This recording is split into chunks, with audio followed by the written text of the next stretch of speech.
আলোচনা করা দরকার আছে। এখন একটা হজের মৌসুম চলতেছে।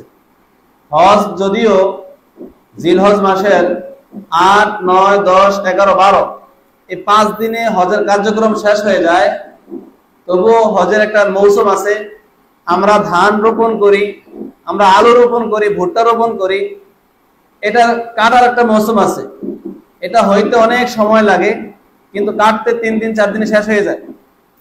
হজের কার্যক্রম যদিও ৩, ৪ দিনে ৫ দিনে শেষ হয়ে যায়, কিন্তু এটার মৌসুমটা অনেক দিন ধরে চলে। আল্লাহ রাব্বুল আলামিন এ ব্যাপারে বলেন, আমি যে খুতবাতে আয়াতটা তেলাওয়াত করেছি, আল হাজ্জু আশহুরুম মা'লুমাত, হজের নির্দিষ্ট কিছু মাস রয়েছে। ফামান ফারদা ফীহিন্নাল হাজ্জা, যে এই মাসগুলিতে হজকে ফরজ করে নিল, ফালা রাফাসা ওয়ালা ফুসুকা ওয়ালা জিদালা ফিল হাজ্জি, হজের মধ্যে কিছু কাজ করা যাবে না। ওমা তাফআলু মিন খাইরি ইয়ালামুল্লাহ, আল্লাহ তাআলা বলতেছেন তোমরা যেই ভালো কাজ করো সেটা আল্লাহ তাআলা অবশ্যই জানেন। ওয়াত্তাকুনি ইয়া উলিল আলবাব, আল্লাহ তাআলা বলতেছেন, মাঝখানে বলতেছেন ওয়াতাজাওয়াদু, তোমরা পাথেয় গ্রহণ করো, আর সর্বোত্তম পাথেয় হলো তাকওয়া। আল্লাহ তাআলা বলতেছে ওয়াত্তাকুনি ইয়া উলিল আলবাব, হে আমার বান্দারা, বুদ্ধিমান বান্দারা, তোমরা আল্লাহকে ভয় করো, আমাকে ভয় করো। তো এই আয়াত থেকে আমরা জানতে পারলাম হজের নির্দিষ্ট কিছু মাস রয়েছে, নির্দিষ্ট কয়েকটা মৌসুম রয়েছে। এই ব্যাপারে আব্দুল্লাহ ইবনে ওমর রাদিয়াল্লাহু তাআলা আনহু আয়াতের ব্যাখ্যায় বলেন যে হজের নির্দিষ্ট মাস বলতে শাওয়াল, জিলকদ আর জিলহজের প্রথম 10 দিন, এই 2 মাস 10 দিন হলো হজের মৌসুম, হজের মাস। তো আমাদের আলোচনার এই হজের বিষয়ে আলোচনার একটাই কারণ, একটাই মূল উদ্দেশ্য, সেটা হলো যে আমরা যেন আল্লাহ রাব্বুল আলামিনের এই হুকুমটা পালন করতে পারি। অলসতায়, টাকা নষ্ট হবে ভয়ে, আল্লাহ দুনিয়া ধোকায় পড়ে, সন্তান সন্ততির বিবি বাচ্চা ধোকায় পড়ে যেন আমরা হজ থেকে বিরত না থাকি, হজের আমলটা যাতে আমরা করতে পারি, এই জন্য আমাদের আলোচনা যাতে আমরা জেনে আমার পালন করার জন্য উদ্বুদ্ধ হতে পারি, এই জন্য হজের আলোচনা করা। তো হজের গুরুত্ব তাৎপর্যের ক্ষেত্রে হাদিসে রাসূল করিম সাল্লাল্লাহু আলাইহি সাল্লাম বলেন, বুনিয়াল ইসলামু আলা খামসিন, যে ইসলাম 5টি ভিত্তির উপর আছে। আমরা দেখি এই মসজিদের অনেকগুলো পিলার আছে, 7টা পিলার ছাড়া থাকতো না। তো ইসলামকে একটা ঘরের সাথে তুলনা করে রাসূল করিম সাল্লাল্লাহু আলাইহি সাল্লাম বলেছেন যে ইসলামেরও কয়েকটা ভিত্তি রয়েছে। ইসলামের ভিত্তি হলো 5টা। 1 নাম্বার শাহাদাতি আল্লাহ ইলাহা ইল্লাল্লাহ ওয়া আন্না মুহাম্মাদুর রাসূলুল্লাহ, 1 নাম্বার হলো যে আল্লাহ ছাড়া কোনো মাবুদ নাই আর মুহাম্মদ সাল্লাল্লাহু আলাইহি সাল্লাম আল্লাহ তাআলার রাসূল, এই কথা সাক্ষ্য দেওয়া। এরপর হলো ইকামিস সালাহ ওয়া ইতাইজ যাকাত, নামাজ কায়েম করা, যাকাত আদায় করা, ওয়াল হজ্জি ওয়া সাওমি রমাদান, আর হজ পালন করা, রমজান মাসের রোজা রাখা। এই 5টা হলো ইসলামের ভিত্তি। কারো যদি ঘরের চাল দিয়ে পানি পড়ে সেটা সমস্যা না, ঘরে থাকা যাবে, কিন্তু সেই ঘরের যদি কোনো একটা পিলার বা কোনো একটা পিলার একটা কোণা ভেঙে যায়, যে কোনো মুহূর্তে ঘর ভেঙে পড়তে পারে, এই ঘরে কেউ ঘুমাবে না। তো ইসলামের একটা 4টা 5টা খুঁটি আছে, এই খুঁটিগুলোকে যদি আমাদের মজবুত থাকে, অন্যান্য আমল যদিও কিছুটা কম থাকে, তাহলে আমাদের পার পাওয়ার সুযোগ আছে। এই জন্য 5টা বিষয়, ইসলামের 5টা খুঁটি, 5টা পিলারকে আমাদের মজবুত করতে হবে। তো এই যে 5টা বিষয়ের মধ্যে এটা 2টা ভাগ, কিছু বিষয় আছে এটা আমলগত বিষয়, কিছু বিষয় আছে এই বিশ্বাসগত বিষয়, আকীদা বিশ্বাসের। তো যে কালিমা লা ইলাহা ইল্লাল্লাহ মুহাম্মাদুর রাসূলুল্লাহ, এই কথা যে আল্লাহ এক আর রাসূলুল্লাহ সাল্লাল্লাহু আলাইহি ওয়াসাল্লাম আল্লাহ তাআলার রাসূল, বান্দা এবং রাসূল, এই কথা সাক্ষ্য দেওয়া হলো আকীদা বিশ্বাসের অন্তরের সাথে সম্পর্ক। এটা আমরা বিশ্বাস করব এবং মুখে স্বীকৃতি দান করব। কিন্তু আরো 4টা বিষয় আছে যেগুলো আমরা পালন করতে হবে, আমল করতে হবে, ইবাদত করতে হবে। এর মধ্যে আমলগত বিষয়ের ক্ষেত্রে কিছু আছে শারীরিক, এখানে কোনো টাকা পয়সা লেনদেন নাই। যেমন নামাজ, এখানে টাকা লাগে না নামাজ পড়তে। রোজা, এখানে কোনো টাকা লাগে না। নামাজ আর রোজা হলো শারীরিক ইবাদত। আরেকটা ইবাদত হলো আর্থিক ইবাদত, যাকাত।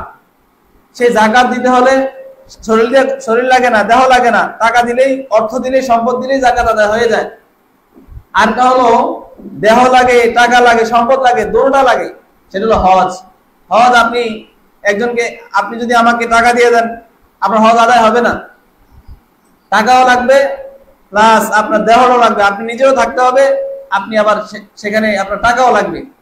এই জন্য এই বিষয়গুলা, তিনটা বিষয়, শারীরিক ইবাদত, ইসলামের খুঁটিগুলো শারীরিক ইবাদত, সেটা হলো নামাজ আর রোজা। আর্থিক ইবাদত সম্পদ দিয়ে আদায় করতে হয়, সেটা হলো যাকাত। সম্পদ এবং দেহ দুটোটা লাগে, সেটা হলো হজ। তো আমাদের উপরে অনেকের উপর হজ ফরজ হয়ে আছে, কিন্তু আমরা সেই ফরজটা আদায় করি না। কারো উপর যদি জীবনে একবার হজ ফরজ হয়ে থাকে, সেটা পালন না করা পর্যন্ত আর আদায় হবে না, এটা জিম্মা থেকে দূর হবে না, পালন করতেই হবে, আদায় করতেই হবে। আমরা নামাজ কাজা হয় আমাদের, নামাজ অনেক সময় ঘুমিয়ে থাকি, নামাজ পড়ি না, বিভিন্ন কাজকর্মে থাকার কারণে, অলসতার কারণে নামাজ পড়া হয় না, কিন্তু সেই নামাজটা কাজা করার বিভিন্ন সুযোগ থাকে। যে কোনো সময়ে মাকরু ওয়াক্ত বাদ দিয়ে যে কয় ওয়াক্ত পারে নামাজ কাজা করতে পারবেন, কিন্তু হজ কাজা করতে পারবেন না। হজ কাজা করতে হলে নির্দিষ্ট দিন লাগবে, নির্দিষ্ট সময় লাগবে, আবার টাকা পয়সা আগের মতনই লাগবে। আপনি বললে হবে না, গত বছর আমার হজ ফরজ হয়েছিল, আমি যেতে পারি নাই, আমাকে এই বছর আবার দেওয়ার সুযোগ দেন, টাকা পয়সা আমি দিব না, নিবে না আপনাকে, সবকিছু আগের মতোই লাগবে। এজন্য তুলনামূলক নামাজের চেয়ে হজটা আরো গুরুত্বপূর্ণ। এজন্য হজের জন্য আমাদের সর্বাত্মক চেষ্টা করতে হবে, যাতে আমাদের এই হজটা ছুটে না যায়। ধরেন আজ থেকে কারো 10 বছর আগে কারো হজ ফরজ হয়েছিল, কারো উপর যদি 10 বছর আগে হজ ফরজ হয়, সেটা এখন পালন করা আরো কঠিন। 10 বছর আগে টাকা লাগতো 1 লাখ বা 50,000 টাকা লাগতো, কিন্তু এখন টাকা লাগে 6 লাখ টাকার উপরে লাগে। তো আগে যারা আদায় করে নাই, হজ ফরজ হয়েছে, কিন্তু সেটা হজ আপনার জিম্মা থেকে যায় নাই, আপনার জিম্মার মধ্যে রয়ে গেছে, আপনাকে পালন করতেই হবে। হয়তো আপনার আগে লাগতো 50,000, এখন লাগবে 6 লাখ, টাকাটা একটু বেশি লাগবে, কিন্তু পালন আপনার করতে হবে। যদি আপনি পালন না করে মারা যান, আমরা যদি আমাদের হজ ফরজ হয়েছে কিন্তু আমরা হজ ফরজ হওয়া সত্ত্বেও পালন না করে, আদায় না করেই মারা যাই, তাহলে আমাদের আল্লাহর সামনে জবাবদিহি করতে হবে। বান্দা, তোমাকে সম্পদ দিয়েছিলাম, তোমাকে সুস্থতা দিয়েছিলাম, শক্তি দিয়েছিলাম, সুযোগ দিয়েছিলাম, তবু তুমি সম্পদের মায়ায় পড়ে, সন্তানাদির মায়ায় পড়ে, তারপরে তুমি হজ করো নাই, আজকে তুমি জাহান্নামে যাও, আমাদের ওই সময় আর কিছু বলার থাকবে না। এই জন্য আমাদের যাদের উপর হজ ফরজ হয়েছে, দ্রুত আমরা পালন করার চেষ্টা করব, আদায় করার চেষ্টা করব। কেন? নবী করিম সাল্লাল্লাহু আলাইহি ওয়াসাল্লাম বলেছেন যে তাআজ্জালু ইলাল হজ্জি ফাইন্না আহাদাকুম লা ইয়াদরি মা ইয়ারিদু লাহু, যে তোমরা হজটা দ্রুত আদায় করো। নবীজি বলছেন তোমরা হজ যত সম্ভব তাড়াতাড়ি আদায় করার চেষ্টা করো, কারণ ফাইন্না আহাদাকুম লা ইয়াদরি, কারণ তোমাদের কেউ জানে না যে মা ইয়ারিদু লাহু, তার জীবনের কোন পরিস্থিতির মধ্যে পড়ে যায়, কোন সমস্যার মধ্যে পড়ে যায়, সেটা জানে না। আমাদের এক সময় টাকা ছিল, এক সময় পয়সা ছিল, সময় ছিল, সুযোগ ছিল, কিন্তু আমরা হজটা আদায় করতে পারি নাই। এখন আমি গরিব হয়ে গেছি, আমার উপর থেকে হজ বাদ যায় নাই, হজ আমার উপর জিম্মাদারি রয়েই গেছে, হজ আমার আদায় করতেই হবে। আমি গরিব হই আর অসুস্থ হই, যাই হই, একবার যদি আমার উপর হজ ফরজ হয়, সেই ফরজ হজ আমার আদায় না করলে আল্লাহ মাফ করবেন না। এরপরে আমরা আসি, অনেকে আমরা মনে করি যে সন্তানাদি হয়েছে, একটু বয়স হোক, ছেলেদেরকে বিয়ে করাই, মেয়েদেরকে বিয়ে দেই, ছেলে মেয়েদের নায়নাত্তুর দেখি, তারপরে আমরা হজ করব। ব্যবসায়ীরা মনে করে ব্যবসা বাণিজ্য করেই তারপর হজ করার চেষ্টা করব। আসলে নবী করিম সাল্লাল্লাহু আলাইহি সাল্লাম বলেছেন হজটা অনেক কষ্টের কাজ। আল হাজ্জু আল হাজ্জু, হাদিসের ভাষায় ভাবে আছে, হজটা অনেক কষ্টের কাজ। অনেক মুরব্বীরা হজে যায়, কিন্তু হজের কাজগুলো সুন্দরভাবে আদায় করতে পারে না, কঙ্ক ঠিক মতো নিক্ষেপ করতে পারে না, সাফা মারওয়া সুন্দরভাবে দৌড়াদৌড়ি করতে পারে না, আরাফার ময়দানে অবস্থান করা কষ্টকর হয়ে যায়, বিভিন্ন পাহাড়ে ওঠাটা কষ্টকর হয়ে যায়। এই জন্য যুবক বয়সে হজ করার মুখ্যম সময়, সুবর্ণ সুযোগ। এই জন্য যাদের উপর হজ ফরজ হয়েছে, আমরা সর্বাত্মক চেষ্টা করব, দ্রুত এই হজ পালন করার চেষ্টা করবো ইনশাআল্লাহ। এখন একটা মাসালা, যে অনেকের হজ ফরজ হয়েছে, মুরব্বী হয়ে গেছে, যখন ফরজ হয়েছে তখন করতে পারে নাই, সন্তানের মায়ায় এখন হজ করলে সন্তানদের কি হবে, টাকা পয়সা অনেক নষ্ট হয়ে যাবে ভয়ে, কিন্তু পরবর্তীতে বুঝতে পারছে আসলে আমার উপর যে হজ ফরজ হয়েছিল এটা যদি আমি যদি পালন করি নাই, আল্লাহ আমাকে অনেক শাস্তির সম্মুখীন করবেন, জাহান্নামে দিবেন, আল্লাহর ভয় করে আসছে। এখন যদি সে মৃত্যু বরণ করার আগে যদি সন্তানদেরকে বলে, বাবারা আমি তোমাদের দিকে চাইয়া হজ করতে যাই নাই, তোমাদের লেখাপড়া খরচ যোগাইতে হবে, বিভিন্ন কিছু করতে হবে, এই জন্য আমি হজ করতে যাই নাই, তোমরা আমার পক্ষ থেকে হজ করে নিও, আমার বদলি হজ করায় নিও। এখন তিনি মারা গেলেন, মারা যাওয়ার পরে ওনার জায়গা জমিন টাকা পয়সা ব্যাংক ব্যালেন্স যা আছে সকল সম্পত্তিকে 3টা ভাগ করা হবে। 3টা ভাগ করে 1 ভাগ দিয়ে যদি সম্ভব হয় তার বদলি হজ করানো, তখন বদলি হজ করানোর ওয়াজিব, সন্তানদের উপর এটা ওয়াজিব হয়ে যায় এই ওসিয়ত, বাবার ওসিয়তটা পূর্ণ করা। সম্পদের 3 ভাগের 1 ভাগ সম্পদ দিয়ে, যদি 3 ভাগের 1 ভাগ সম্পদ দিয়ে তার বদলি হজ করানোটা সম্ভব না হয়, তখন তাদের উপরে বদলি হজ করানোটা ওয়াজিব না। তবে সন্তানদের উপরে বাবার একটা থাকে, আমার বাবা আজকে হজ না করেই মারা গেলেন, কিন্তু আমার বাবা কবরে কিভাবে আছেন, খুব কষ্টে আছেন, হাসরের ময়দানে ওঠার পরে আমার আব্বাকে জাহান্নামে দিয়ে দিবে, এই কষ্ট সন্তানদের মনে আসা দরকার। বাবা যারা মৃত্যুবরণ করে যায় তারা কবরে শুয়ে শুয়ে আশায় থাকে আমার সন্তানরা, আমার আত্মীয় স্বজনরা একটু আমল, এই নেক আমল আমার কবরে পৌঁছাবে, আমার আমল নামা পৌঁছাবে আশায় থাকে। এই জন্য বাবা হিসেবে আমাদের সন্তানের দায়িত্ব হলো, যদি আমার বাবা মারা যান, হজ না করেই মারা যান, আমাদের পক্ষ থেকে হজটা আমাদের আদায় করতে হবে, হজটা আমাদের পক্ষ থেকে করাই নিতে হবে। হজ মূলত কি? হজ মূলত একটা জিনিস, সেটা হলো আল্লাহ তাআলার আখিরাতকে স্মরণ করায় দেয়। আমরা দেখি যারা হজ করে সবার গায়ে কিন্তু সাদা পোশাক থাকে, ইহরামের কাপড় থাকে। আমরা যখন মৃত্যুবরণ করি আমাদেরকে সাদা কাপড় পরাইয়া কবরে শোয়ায়, ওই কাপড়ের সাথে সাদা সাথে সম্পর্ক আছে। তো আরাফার ময়দানে সবাই সেখানে উপস্থিত হয়, সবার মুখে একটাই কথা থাকে, একটা আওয়াজ থাকে, লাব্বাইক আল্লাহুম্মা লাব্বাইক, লাব্বাইক লা শারীকা লাকা লাব্বাইক, ইন্নাল হামদা ওয়ান নি'মাতা লাকা ওয়াল মুলক, লাব্বাইক লা শারীকা লাকা লাব্বাইক। এই আওয়াজটা, এই ধ্বনিটা সবাই দিতে থাকে, সবার একটাই কথা, আল্লাহ আমি উপস্থিত, আল্লাহ আমি উপস্থিত, আপনার কোনো শরীক নাই, আপনি একক। এরপরে বলছে সকল প্রশংসা, সকল নিয়ামত আপনারই, সকল রাজত্ব এটা আপনারই। এই কথা ঘোষণা সবাই সেখানে করতে থাকে। সবাই একটাই কথা বলতে থাকে যে আল্লাহ আমরা আপনার জন্য হজ করতে আসছি, আমরা কাউকে দেখাতে আসি নাই, আল্লাহ আপনার বান্দা এখানে হাজির হয়েছে। এইভাবে বারবার খালি ঘোষণা দিতে থাকে। তো সেখানে একটাই উদ্দেশ্য হয়, আল্লাহর ভয় চলে আসে। আল্লাহর ভয় চলে আসে যে আমাদেরকে এই সাদা কাপড়েই তো কবরে শোয়ানো হবে, আমাদের সাথে তার কিছুই যাবে না, একটু সাদা একটা এই লুঙ্গি হিসেবে একটা সাদা কাপড় যাবে, জামা হিসেবে একটা সাদা কাপড় যাবে, এতটুকুই সম্পদ যাবে, আর কোনো সম্পদ আমাদের সাথে যাবে না। এই একটু স্মরণ করায় দেয় সেই হজের ময়দানে। এই জন্য হজটা মূলতই হলো আখিরাতকে স্মরণ করায় দেয়। এখন আমরা সবাই হজের আলোচনা শুনতে আসছি, হজটা কোত্থেকে আসলো, কিভাবে হজটা শুরু হলো, সেটা যদি আমরা না জানি আমাদের মনে একটা আক্ষেপ থেকে যাবে, আফসোস থেকে যাবে, হায় রে ইসলামের হজটা কোত্থেকে আসছে সেটাই তো জানি না, হজটা কিভাবে করব।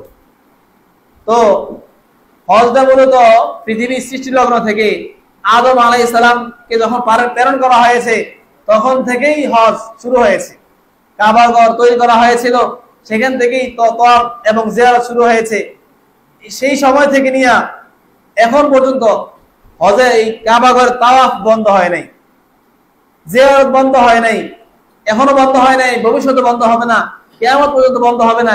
কেউ না কেউ এই কাবা ঘরের জিয়ারত হজ করতেই থাকবে। এজন্য আল্লাহ রাব্বুল আলামিন আমাদেরকে বিভিন্ন সময় সুযোগ দিয়েছেন। ইব্রাহিম আলাইহিস সালাম আমরা জানি ওনাকে আল্লাহ রাব্বুল আলামিন এই কাবা ঘর বানানোর দায়িত্ব দিয়েছেন। এই দায়িত্বটা কখন আসলো? নূহ আলাইহিস সালামের সময় বিভিন্ন প্লাবন হয়েছিল, বন্যা হয়েছিল, বিশাল বন্যা হয়েছিল। সেই বন্যায় কাবা ঘর ভেঙে চুরমার হয়ে গেছে। সেই কাবা ঘরটা কোথায় আছে এটাই মানুষ খুঁজে পায় না। তো ইব্রাহিম আলাইহিস সালামকে জিবরাইল আলাইহিস সালাম আল্লাহ তাআলার নির্দেশে ওনাকে জানায় দিলেন, এখানে এখানে কাবা ঘরের চৌহদ্দি আছে, সীমানাটা আছে, আপনি এখানে তৈরি করেন।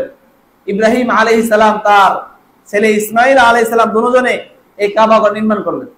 কাবাঘর নির্মাণ করার পরে আল্লাহ রাব্বুল আলামিন ইব্রাহিম আলাইহিস সালামকে বলে, হে ইব্রাহিম খলিলুল্লাহ, তুমি, হে আমার বন্ধু, তুমি মানুষকে জানায়া দাও যাতে হজ, মানুষের উপর হজটা ফরজ করা হয়েছে, মানুষ যাতে এখানে হজ করতে আসে, এই কথা তুমি তাদেরকে জানায়া দাও। ইব্রাহিম আলাইহিস সালাম বললেন, ইয়া আল্লাহ, ইয়া রাব্বুল আলামিন, আমি আমার আওয়াজ অল্প একটু, আমি এখান থেকে আওয়াজ দিলে অল্প একটু দূরে যায়, সারা বিশ্বে আমি কিভাবে পৌঁছাবো? বর্তমান জমানায় যেরকম বিভিন্ন সোশ্যাল মিডিয়া আছে, টিভি আছে, চ্যানেল আছে, ওই সময় তাদের কিছু ছিল না। একটা খবর পৌঁছাতে হলে অনেক দূর দূরান্ত যেতে হতো, অনেক কষ্ট করতে হতো। বর্তমানে একটু 10 মিনিটের কাজ 1 সেকেন্ডে হয়ে যায়, 10 ঘন্টার কাজ 2 সেকেন্ডে হয়ে যায়, একটু ফোন দিলেই কাজটা হয়ে যায়। ওই সময় তো এটা ছিল না। ইব্রাহিম আলাইহিস সালাম চিন্তায় পড়ে গেলেন। তো আল্লাহ রাব্বুল আলামিন বলেন, ওয়াযিন ফিন নাস বিল হজ্জি ইয়াতুকা রিজালা ওয়া আলা কুল্লি দামির ইয়াতুনা মিন কুল্লি ফাজিন আমিক। হে ইব্রাহিম, তুমি মানুষের মাঝে ঘোষণা দাও হজের ব্যাপারে, মানুষ এই হজ করার জন্য পায়ে হেঁটে আসবে। মানুষ হজ করার জন্য বিভিন্ন দুর্বল উটনির উপরে করেও আসবে। তুমি শুধু মানুষের কাছে ঘোষণা দাও। ইব্রাহিম আলাইহিস সালাম ঘোষণা দিলেন। এক বর্ণনা আছে, আবু কুবাইস পাহাড়ে পূর্ব দিকে ফিরে, পশ্চিম দিকে ফিরে তিনি ঘোষণা দিলেন 2 আঙ্গুলে হাত রেখে। তখন মানুষ চলতে পেল। তাফসীর ইবনে কাসিরে আছে একটা বড় কিতাব, গ্রহণযোগ্য একটা কিতাব, সেই কিতাবের মধ্যে আছে ইব্রাহিম আলাইহিস সালাম যখন ঘোষণা দিলেন যে মানুষের হজ ফরজ, তখন আল্লাহ রাব্বুল আলামিন তার এই আওয়াজটাকে পৃথিবীর প্রান্তরে প্রান্তরে সবার কাছে পৌঁছায় দিয়েছেন। আমাদের এই এলাকায় যারা হজ করেছেন আগে, তারা সেই আওয়াজে লাব্বাইক বলেছেন। সেই কিতাবের মধ্যে আছে, ওই ইব্রাহিম আলাইহিস সালাম যখন বলছেন তোমাদের উপর হজ ফরজ, এই আওয়াজটা যারা শুনছে, কেউ যদি মায়ের পেটে ছিল তখন সে যদি লাব্বাইক বলে থাকে, কেউ যদি কিয়ামত পর্যন্ত যারা যারা এই দুনিয়াতে আসবে সবাই এই আওয়াজটা শুনছে। এই আওয়াজ শোনার পরে যারা লাব্বাইক বলেছে, তারা কোনো না কোনো ভাবে যে কোনো সময় মৃত্যুর আগে হলেও তারা হজ করতে যাবে। যারা যতবার বলেছে আপনার আব্বা আমার আব্বা কথার কথা 10 বার 20 বার লাব্বাইকে সাড়া দিয়েছে, ওনার ডাকে সাড়া দিয়েছে, তিনি 10 থেকে 20 বার এরকম হজ করতে পারবেন। আমাদের অনেক হুজুররা এরকম ইতিহাস জানি যে 50 বার 60 বারও হজ ওমরা করেছেন। তারা ততবার তারা এই লাব্বাইক বলে সাড়া দিয়েছেন। এই জন্য আমরা সর্বোচ্চ চেষ্টা করব আল্লাহ যেন আমাদেরকে কবুল করে। দোয়া করি যে লাব্বাইক বললেই যে ওই সময় লাব্বাইক বলছেন তার মানে আপনি হজে যাবেন, বিষয়টা এমন নয়। যে আল্লাহর কাছে দোয়া করবেন, আল্লাহ আমার তো কিছু নাই, ধন সম্পদ জায়গা জমি কিছু নাই, আমার আপনার ঘরটা দেখতে মন চায়, আপনার নবীজির রওজা মুবারক জিয়ারত করতে মন চায়, মক্কা মদিনায় নামাজ পড়তে মন চায়, রাত জেগে কেঁদে কেঁদে আল্লাহর কাছে দোয়া করবেন, আল্লাহ অবশ্যই আপনাটাকে সাড়া দিবেন। আল্লাহর কাছে বান্দার চোখের পানি অনেক মূল্য আছে, অনেক মূল্য আছে। সেই চোখের পানি একটু পালান আল্লাহর কাছে, আল্লাহ আপনার চোখের পানি ব্যথা দিবেন না, ব্যর্থ করবেন না আপনাকে ইনশাআল্লাহ। হজের ফজিলতের ক্ষেত্রে হাদিসে আছে, মান হাজ্জা লিল্লাহ, যে হজ করলো আল্লাহকে সন্তুষ্ট করার জন্য হজ করলো, ফালাম ইয়ারফুস, হজে যে সেই স্ত্রীকে ব্যবহার করলো না, ওয়ালাম ইয়াফসুক, এই হজের মধ্যে যে কোনো গুনাহের কাজে জড়ায় গেল না, তখন হাদিসে আছে রজা, সে দেশে ফিরে আসবে ওই শিশু বাচ্চার মতো যে আজকে মাত্র জন্মগ্রহণ করছে। একটা শিশু বাচ্চা যদি আজকে মায়ের পেট থেকে দুনিয়াতে আসে, তার কি কোনো গুনাহ থাকে? কোনো গুনাহ থাকে না। এরকম কেউ যদি আল্লাহর জন্য হজ করে থাকে এবং সেখানে যে কোনো গুনাহের কাজে জড়িয়ে না যায়, তখন আল্লাহ রাব্বুল আলামিন তাকে ওই শিশু বাচ্চার মতো নিষ্পাপ করে দুনিয়াতে দেশে প্রেরণ করবেন। এজন্য আমরা সকলে সর্বাত্মক মনে তামান্না রাখি যে আমরা হজ করবো ইনশাআল্লাহ। কবুল করা মালিক আল্লাহ তাআলা। আপনার তো ইচ্ছা থাকতে হবে, চেষ্টা থাকতে হবে। আপনি যদি ফসল করার জন্য চেষ্টা করেন, প্ল্যান করেন যে আমি আগামী বছর ধান করব, আমি আগামী বছর ভুট্টা লাগাবো, আমি আগামী বছর পাট করব, আপনার কত আগে থেকে প্ল্যান থাকে, কার থেকে জমিটা নিব, কোন জমিটা নিব, জমিনে ঘাস টাস আমার কি করতে হবে, দূর করতে হবে, অনেক প্ল্যান থাকে। আপনার যদি হজ করার ইচ্ছা থাকে, আল্লাহর আপনার তামান্না থাকে হজ করার, আপনি কত আগে থেকে প্ল্যান নেবেন। এই জন্য আমরা এখন থেকে প্ল্যান করা শুরু করি। ইনশাআল্লাহ আমি জীবনে একবার হজ করার চেষ্টা করবো ইনশাআল্লাহ। আর একটা হাদিসে আছে, আল হাজ্জুল মাবরুর লাইসা লাহু জাযাউন ইল্লাল জান্নাহ, যে হজ করলে কি লাভ? আমরা তো বিভিন্ন কাজ করলে এই লাভটা পাই, ওই লাভটা শুনি। তো হাদিসে রাসূল করিম সাল্লাল্লাহু আলাইহি সাল্লাম বলেন যে হজ করলে এমন এক লাভ, জান্নাত ছাড়া আর কোনো প্রতিদান দেওয়া হয় না। আল হাজ্জুল মাবরুর, যে কবুল হজ, এর একটাই সওয়াব, একটাই প্রতিদান, সেটা হলো আপনাকে জান্নাত দিয়ে দিবে। এই জন্য আমরা জান্নাতে যেতে চাই না ইনশাআল্লাহ? জান্নাতে আমরা যেতে চাই। এখন বলবেন জান্নাতে যে টাকা লাগবে, এই যে হজ করতে অনেক টাকা লাগবে, এই টাকা কোথা থেকে জোগাবো? প্ল্যান নেন, প্ল্যান করেন, চেষ্টা করেন, কামাই করেন, ইনকাম করেন, আল্লাহর কাছে দোয়া করেন, আল্লাহ ব্যবস্থা করবে। আপনি সর্বোচ্চ চেষ্টা করছেন, আল্লাহ তাআলা বাহানা খোঁজে, বান্দাকে জান্নাতে নেওয়ার জন্য বাহানা খোঁজে। আপনি সর্বোচ্চ চেষ্টা করেন, তারপরও পারলেন না, হঠাৎ মরে গেলেন, আল্লাহর কাছে বলতে পারবেন আল্লাহ আমি হজ করার জন্য এই কাজগুলো করছি। তাহলে আল্লাহর কাছে একটা অজুহাত দিতে পারবেন, আল্লাহ বলবেন যা বান্দা তোকে মাফ করে দিলাম, এরকম তো বলতে পারেন। এই জন্য অনেক ভাইরা আছেন, অনেক বন্ধুরা আছেন, বোনেরা আছেন এমন, যে তারা একটা ব্যাংক ব্যবস্থা করছেন। এই ব্যাংকের মধ্যে 5 টাকা, 10 টাকা, 20 টাকা, 100 টাকা, যা যা পারে সেই ব্যাংকের মধ্যে রাখে। কেন? হজ করতে যাবে এই জন্য। অনেক যুবক ভাইরা আছে এই হজ করার জন্য টাকা জমাইতেছে।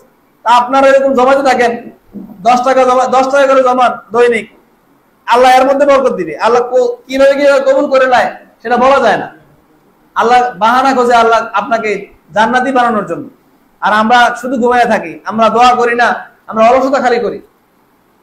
আরেক হাদিসে আছে যে তাবিউ বাইনাল হজ্জ ওয়াল উমরা ফাইন্নাহুমা ইয়ানফিয়ানিল ফাকরা ওয়াল যুনুব, যে তোমরা হজ আর উমরা একসাথে করো। হজ করো, সাথে সাথে উমরাও করো। হজ আর উমরা একসাথে করলে কি লাভ? হাদিসে আছে হজ আর উমরা করলে গুনাহ মাফ হয় এবং দারিদ্রতা দূর হয়। এখন আপনি বলতে পারেন হজ করলে আমার টাকা খরচ হলো, আমার দারিদ্র দূর হবে কিভাবে? সেটা আল্লাহ তাআলাই জানেন। আল্লাহ তাআলাই বলে যে আপনাকে বিভিন্ন মাধ্যম, ইনকামের মাধ্যম বের করে দিবেন, যে আপনার টাকা আসতেই থাকবে। খরচ করলে বাড়ে, খরচ করবেন শুধু বাড়বে। আপনাদেরকে বলি যে আপনাদের মাথা চুল, আমি আগেও বলেছিলাম, আপনাদের মাথা চুল ছোট না আমাদের মা বোনদের মাথা চুল ছোট? মা বোনদের মাথা চুল ছোট, যদিও এদের মাথা চুল 1.5 হাত, 2 হাত, 3 হাত এরকম বড় বড় চুল আছে, কিন্তু মূলত ওনাদের মাথার চুলগুলো ছোট। কারণ ওনারা খরচ করে না, আমরা খরচ করি। প্রতি মাসে 15 দিন পর আমাদের চুল কাটতে হয়। আমরা যদি চুল না কাটতাম তাহলে আমাদের চুল এখান থেকে ঘর পর্যন্ত এত বড় হয়ে যেত। তো আমরা খরচ করার কারণে আমাদের চুল খালি বাড়তেছে। তো আল্লাহ তাআলার রাহে, আল্লাহ তাআলার কাজের জন্য, বিভিন্ন কাজের জন্য, নিজের ব্যক্তিগত প্রয়োজনে যত খরচ করবেন তত আল্লাহ তাআলা আপনাকে বরকত দিবে। আপনি খরচ করবেন না, আল্লাহ কিপটামি করবেন, আল্লাহ আপনাকে বিভিন্ন মাধ্যমে রিজিক বন্ধ করে দিবে। এই জন্য হাদিসের মধ্যে যে আছে তোমরা হজ আর উমরা একসাথে করো, তাহলে আল্লাহ তোমাকে দারিদ্র দূর করে দিবেন, তোমার গুনাহগুলো মাফ করে দিবেন। এটা অবশ্যই সত্য। আজকে দিন, এই যে এখন দিন চলতে আছে, এই দিনটা মিথ্যা হতে পারে, কিন্তু নবীজির কথা কোনো মিথ্যা হতে পারে না। একটা পুলিশ যদি গুলি করে দেয়, গুলি করলে মানুষ মারা যাবে, এটা মিথ্যা হতে পারে, কিন্তু নবীজির কথা কোনো মিথ্যা হতে পারে না। বুলেট মিস হতে পারে, নবীজির কথা কোনো মিস হতে পারে না। আরেক হাদিসে আছে যে যদি এক উমরা করছে আবার আরেকটা উমরা করছে, এরকম যদি লাগাতার উমরা করতে থাকে, তখন এই মাঝখান দিয়ে যদি যে সগীরা গুনাহগুলো করছে, এই সগীরা গুনাহের জন্য কাফারা হয়ে যাবে। আল উমরাতু লিল উমরা কাফারাতুল লিমা বাইনাহুমা। এক উমরার পর থেকে আরেক উমরা পর্যন্ত গুনাহ হয়ে থাকে, ছোট ছোট গুনাহ, সেগুলো আল্লাহ এই উমরার বরকতে মাফ করে দিবেন। হজের কখন ফরজ হয়েছিল? হজ 9 হিজরিতে। নবী যখন মক্কার কাফেরদের নির্যাতনে অতিষ্ঠ হয়ে মক্কা থেকে মদিনায় গিয়েছেন, এরপরে 9 হিজরিতে 9তম বৎসরে হজ ফরজ হয়েছিল। নবী করিম সাল্লাল্লাহু আলাইহি সাল্লাম বিভিন্ন কাজের কারণে হজ করতে যেতে পারেন নাই। তখন আবু বকর রাদিয়াল্লাহু তাআলা আনহু, ওনাকে নবী করিম সাল্লাল্লাহু আলাইহি সাল্লাম হাজীদের আমির বানিয়ে মক্কায় পাঠিয়ে দিয়েছেন। তিনি হাজীদেরকে নিয়ে হজ করেছেন। পরবর্তী বছর 10 হিজরিতে নবী করিম সাল্লাল্লাহু আলাইহি সাল্লাম প্রায় সকল সাহাবীকে নিয়ে হজ করেছেন এবং বিদায় হজের ঐতিহাসিক ভাষণ দিয়েছিলেন। এখন হজে ফরজ সেই দলিল কি? কোরআনে আছে, আল্লাহ রাব্বুল আলামিন বলেন ওয়ালিল্লাহি আলান নাসি হজ্জুল বাইতি মান ইসতাতা ইলাইহি সাবিলা, যে আল্লাহ তাআলার জন্য হজ করা ফরজ। কাদের জন্য? যারা সেখানে যাওয়ার সামর্থ্য রাখে, তাদের জন্য হজ করা ফরজ। এরপর আল্লাহ তাআলা বলেন ওমান কাফারা, যে আল্লাহ তাআলা এই হজটা ফরজ করেছেন এটা জেনেও হজটা করলো না, তখন ফাইনাল্লাহা গনিয়ুন লিল আলামিন, আল্লাহ বিশ্ববাসী থেকে অমুখাপেক্ষী, আল্লাহ বিশ্ববাসীর প্রতি মুহতাজ না, আমরাই আল্লাহ তাআলার প্রতি মুহতাজ। আল্লাহ আমাদের প্রতি কোনো মুহতাজ না। আমরা ইবাদত করলে আল্লাহ তাআলা কোনো মর্যাদা বাড়ে না, আল্লাহ তাআলা কোনো ক্ষমতা বেড়ে যায় না। আমরা যদি পৃথিবীবাসী কেউ ইবাদত না করি, আল্লাহর হুকুম বাস্তবায়ন না করি, আল্লাহর কিছু হবে না, আমাদের ক্ষতি হবে। এই জন্য আমরা সর্বোচ্চ চেষ্টা করব আমাদের উপর যাদের হজ ফরজ হয়েছে তারা যাতে হজটা পালন করতে পারি, এখন থেকে প্ল্যান করি। এখন যদি যাওয়া সম্ভব হয় এখনই চলে যাব, যাওয়া সম্ভব না হলে আগামী বছর যাব। এভাবে আমরা প্ল্যান করতে থাকি, আল্লাহর কাছে দোয়া করতে থাকি, চেষ্টা করতে থাকি। এখন হজ কাদের উপর ফরজ? হজ ফরজ হওয়ার কিছু শর্ত আছে। হজ 1 নাম্বার, হজ ফরজ হওয়ার শর্ত হলো মুসলমান হতে হবে। কোন অমুসলিমের উপরে, কোন হিন্দু কাফের বেঈমানের উপর হজ ফরজ না। 1 নাম্বার শর্ত হলো কি হইতে হবে? মুসলমান হওয়া লাগবে। যারা মুসলমান তাদের উপর হজ ফরজ, এটা বুঝে রাখেন, মনে রাখেন। 2 নাম্বার, বালেগ হইতে হবে, সর্বনিম্ন 15 বছরের উপরে হইতে হবে। ছোট বাচ্চা, তার অনেক সম্পদ আছে, সে মুসলমান কিন্তু ছোট বাচ্চা না বালেগ, তার উপর হজ ফরজ না। সে বালেগ হলে, মুসলিম এবং বালেগ হলে তার উপর হজ ফরজ। আরো শর্ত আছে যে একজন মুসলমান, টাকা পয়সাও আছে কিন্তু প্যারালাইসিসের রোগী, তাকে শোয়া থেকে উঠাইতে হয় বা 5-6 দিনের টেনে উঠাইতে হয়, তার উপর হজ ফরজ না। হজ ফরজ হওয়ার জন্য শর্ত 1 নাম্বার মুসলমান হইতে হবে, তারপর হলো বালেগ হইতে হবে, তারপর সুস্থ হইতে হবে, শারীরিকভাবে সক্ষম হইতে হবে। আগে গোলাম ছিল, গোলাম বান্দির সুযোগ ছিল, একদল মানুষ স্বাধীন ছিল, আরেকদল মানুষ গোলাম ছিল। যারা গোলাম তাদের উপর হজ ফরজ না, যারা স্বাধীন তাদের উপর হজ ফরজ। তো এখন 4টা পাইলাম আমরা। 1 নাম্বার মুসলিম হইতে হবে, বালেগ হইতে হবে, সুস্থ হইতে হবে এবং স্বাধীন হইতে হবে। 5 নাম্বারটা হলো মক্কা শরীফ যাওয়ার, আসার, সেখানে থাকার সামর্থ্য হইতে হবে, সামর্থ্য থাকতে হবে। প্লেন ভাড়া, আনুষঙ্গিক যত খরচ আছে সব খরচ পালন করার, খরচ দেওয়ার সুযোগ আমার থাকতে হবে, সামর্থ্য থাকতে হবে। এবং আমার বাড়িতে যে আমার পরিবার থাকবে, সন্তান সন্ততি থাকবে, তাদের খাবার, তাদের চলাফেরার খরচ আমার দিয়ে যেতে হবে, তাদের উপরেই হজ ফরজ। এই এতটুকু সামর্থ্য আছে, সেখানে যাওয়ার, সেখানে থাকার, সেখান থেকে আবার আসার, পরিবারকে দিয়ে যাওয়ার মতো টাকা পয়সা আমার আছে, তবু আমি হজ করলাম না, হজ পালন করলাম না, শাস্তিটা কি হবে? নবীজি হাদিসে বলেন, মান মালাকা জাদা ওয়া রাহিলা, যে সেখানে যাওয়া আসার সামর্থ্য রাখে এবং সেখানে যাওয়ার সবকিছু তার ব্যবস্থা আছে, ব্যবস্থা সে করতে পারবে, টাকা পয়সা আছে, ওয়ালাম ইয়াহুজ্জা, সে হজ করলো না, কিন্তু পরবর্তী হাদিসে বলেন সে ইহুদি হয়ে মারা যাক, সে খ্রিস্টান হয়ে মারা যাক, আমার কিছু যায় আসে না। কত মারাত্মক বিষয়! অথচ একজন ইহুদি নবীজির সামনে, নবী ইহুদি মারা গেছে, নবীর সামনে নিয়ে যাচ্ছে, নবীজি দাঁড়িয়ে কেঁদে দিচ্ছেন, হায় আমি জীবদ্দশায় আমার একজন উম্মত সে বেঈমান হয়ে মারা গেছে, নবীজি কষ্টে কেঁদে দিচ্ছেন।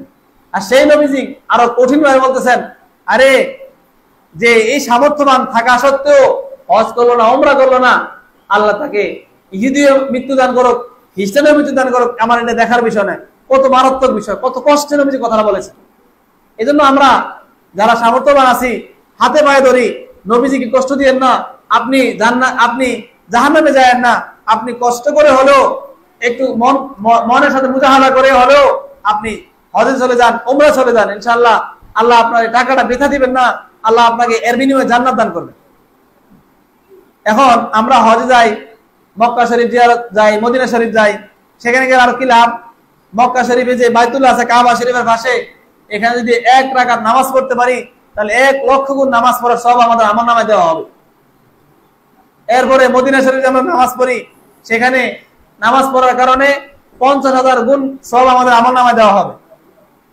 এরপরে হাদিসে আছে যে মান সাল্লা ফি মাসজিদি 40 সালাতান লা তাফুতুহু সালাতুন কুতিবা লাহু বারাআতুম মিনান নার। নবীজি বলতেছেন, আমার মসজিদে, মসজিদ নববীতে যেটা মদিনা শরীফে আছে, যে মসজিদে 1 রাকাত নামাজ পড়লে 50,000 গুণ নামাজের সওয়াব দেওয়া হয়, সেই মসজিদে যদি কেউ 40 ওয়াক্ত নামাজ পড়ে এবং 40 ওয়াক্ত নামাজের 1 ওয়াক্ত নামাজ ছুটে নাই, এরকম যদি নামাজ কেউ পড়ে, তখন নবীজি বলতেছেন তাকে জাহান্নাম থেকে মুক্তি দেওয়া হবে, তাকে নিফাকি থেকে মুক্তি দেওয়া হবে, তাকে জাহান্নামের আযাব থেকে মুক্তি দেওয়া হবে। কত বড় সওয়াবের কাজ! এজন্য অনেক রিস্কাওয়ালা, অনেক টাকা পয়সা নাই, গরিব মানুষ, তারও হজে যাওয়ার ব্যবস্থা হয়ে গেছে। ওই মনে আশা ছিল, ব্যথা ছিল, নবীজির মহব্বত ছিল, আল্লাহর মহব্বত ছিল, ভয় ছিল, আল্লাহর কাছে দোয়া করছে, কান্নাকাটি করছে, চোখের পানি ফালাইছে, চোখের পানি কবুল হয়ে গেছে, তার হজে যাওয়ার ব্যবস্থা হয়ে গেছে। আমরা চোখের পানি ফালাই না, আমরা চেষ্টা করি না, প্ল্যান করি না, যার কারণে আমাদের যাওয়ার এখন সুযোগ আর সম্ভাবনা আমাদের এখন হয় না। আরেক হাদিসে আছে, নবীজি বলেন, মান হাজ্জা ফাজার কবরি বাদা মাউতি, যে হজ করলো আল্লাহকে সন্তুষ্ট করার জন্য, হজ করার পরে সে আমার কবর জিয়ারত করলো, আমার রওজা জিয়ারত করলো, নবীজি বলছেন আমি জীবিত থাকা অবস্থায় কেমন সে আমার সাথে সাক্ষাৎ করবে। এই জন্য আমরা যদি নবীজির সাক্ষাৎ করতে চাই, তাহলে আমাদের নবীজির কবর, নবীজির এই রওজা মুবারক জিয়ারত করতে হবে আমাদের। আরেক হাদিসে, শেষ কথা, আলোচনা শেষ, আরেক হাদিসে নবীজি বলেন যে কেউ যদি আমার কবর জিয়ারত করে, আমার রওজা শরীফ জিয়ারত করে, তাহলে তার জন্য সুপারিশ করাটা, তাকে জান্নাতে নেওয়ার জন্য আমার জন্য ওয়াজিব হয়ে যায়। এই জন্য নবীজি আমাদের সুপারিশ করুক, সামনে আপনারা সবাই, নবীজি আপনার জন্য, আপনার বাবা জন, দাদা জন সুপারিশ করুক। যদি আপনারা চান, যদি আমি চাই, তাহলে আমাদের অবশ্যই হজ করতে হবে, হজে যে নবীজির রওজা মুবারক আমাদের জিয়ারত করতে হবে। আল্লাহ আমাদের সবাইকে নবীজির রওজা মুবারকে সালাম জানানোর তৌফিক দান করুক, হজ করার তৌফিক দান করুক। যা কথাগুলো বললাম, এই কথাগুলো সর্বদা আমাকে আমল করার তৌফিক দান করুক, সাথে সাথে আপনাদেরকে আমল করার তৌফিক দান করুক, আপনাদেরকে কথাগুলো মা বোনদের কাছে পৌঁছে দেওয়ার তৌফিক দান করুক। ওয়া আখিরু দাওয়ানা আলহামদুলিল্লাহি রাব্বিল আলামিন। আসসালামু আলাইকুম ওয়া রাহমাতুল্লাহ। যারা এখন সুন্নাত পড়েন নাই, যারা সুন্নাত পড়েনি।